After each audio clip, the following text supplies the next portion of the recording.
Hai cuan-cuan people, balik lagi bareng gue Chris dari CCN Indonesia. Masih inget gak dengan kasus ZipMax yang menangguhkan penarikan dananya pada 20 Juli 2022 lalu? Kalau lo ketinggalan beritanya, bisa lo tonton beritanya dengan klik info card di sebelah kanan video ini ya. Nah, setelah lebih dari seminggu, ZipMax mengumumkan pernyataan terbaru mengenai situasi yang tengah dihadapi.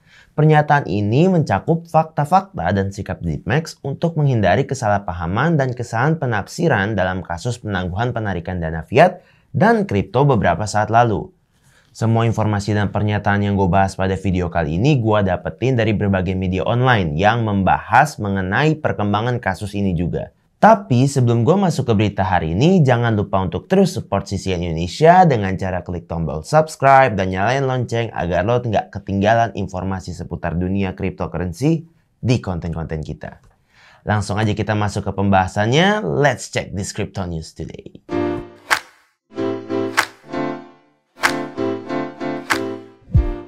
Kronologi yang pertama adalah gue ingin mencoba untuk merangkum kronologi permasalahan yang ada ya. Diketahui ZipMax pernah mendonasikan aset digital di Bubble Finance dan Celsius sejak awal operasi ZipUp Plus, dan pada 13 Juni 2022 Celsius melakukan penangguhan penarikan dari platformnya. Tapi sejak Bubble Finance melakukan penangguhan penarikan dana, ZipMax sudah berupaya untuk terus-menerus menghubungi pihak Bubble Finance dan Celsius. Mereka pun menilai bahwa jumlah neraca miliknya saat itu bisa menyerap potensi kerugian tersebut.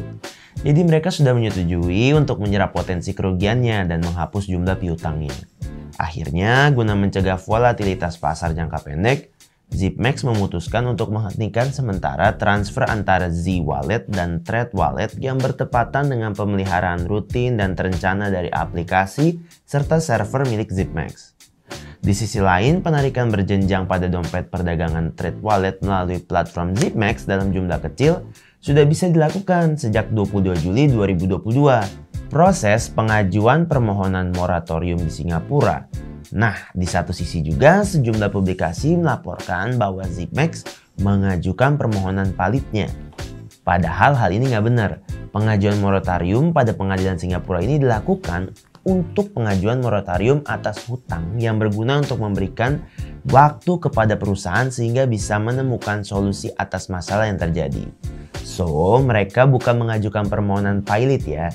Oh iya, asal lo tahu, pengajuan moratorium oleh ZipMax pada pengadilan Singapura ini bukan hanya untuk satu perusahaan saja, tapi totalnya ada 5 perusahaan dalam grup perusahaan ZipMax. Jalan yang ditempuh ZipMax untuk mencapai solusi. Lalu ZipMax pun mencoba untuk memaparkan langkah yang sedang dilakukannya, guna meluruskan kembali berita simpang siur tentang kejadian penangguhan platformnya kemarin. Langkah pertamanya adalah mereka sedang berupaya untuk memulihkan aset Bubble Finance. Lalu saat ini, ZipMax pun sedang berada dalam diskusi tahap lanjut terkait proses fundraise, yang akan memungkinkan perusahaan dapat mengaktifkan kembali transfer dari Z-Wallet. Upaya yang dilakukan ZipMax ini bukan sekedar internal untuk memulihkan perusahaannya saja, tapi juga menjaga kepercayaan para investornya dengan cara menandatangani nota kesalahpahaman dengan 2 investor besar. Dalam nota tersebut berisi bahwa ZipMax dan investor melakukan akselerasi proses uji kelayakan atau due diligence, agar mereka bisa menghadirkan solusi bagi pengguna secepat mungkin. Dengan ini, investor ZipMax yang masih memiliki kepercayaan kuat terhadap perusahaan akan menaruh investasi tambahan ke ZipMax. Nah, dengan investasi tambahan pada potensi ZMT dan ekosistem ZipMax ini, pengembangan ZMT ini bisa berjalan sesuai dengan roadmap yang direncanakan dan segera dapat diinformasikan kepada pengguna serta publik. Jika dipikir-pikir, langkah yang diambil oleh ZipMax dan investor ini cukup baik. Karena dengan langkah ini, permasalahan dan kerugian ZipMax maupun penggunanya tidak akan semakin besar dan meluas. Mereka tetap melakukan perkembangan pada sistem yang harusnya berkembang sesuai dengan roadmap-nya. Dengan di sisi lain, mereka menyelesaikan permasalahan yang ada. Update Z-Wallet dalam waktu kurang dari 2 minggu setelah ZipMax melakukan negosiasi dengan investor, mereka telah berkomitmen melakukan stabilisasi pada sistem dan mulai mendistribusikan aset IDA, SOL, dan XRP ke Trade Wallet pengguna di minggu ini. Selain itu, mereka juga berkoordinasi dengan bersikap kooperatif dengan lembaga pemerintahan guna tetap memberikan layanan terbaik bagi penggunanya. Secara lebih rinci, pihak ZipMax menjelaskan bahwa aset kripto di Z-Wallet akan terdebit, kemudian dikreditkan ke trade wallet pengguna. Proses ini pun berlangsung otomatis dan pengguna nggak perlu melakukan langkah apapun. Selain itu, untuk aset lain seperti Bitcoin, Ethereum, dan stablecoin dalam Z-Wallet pada ZipMax akan didistribusikan kembali sebagai aset ini ke trade wallet pengguna.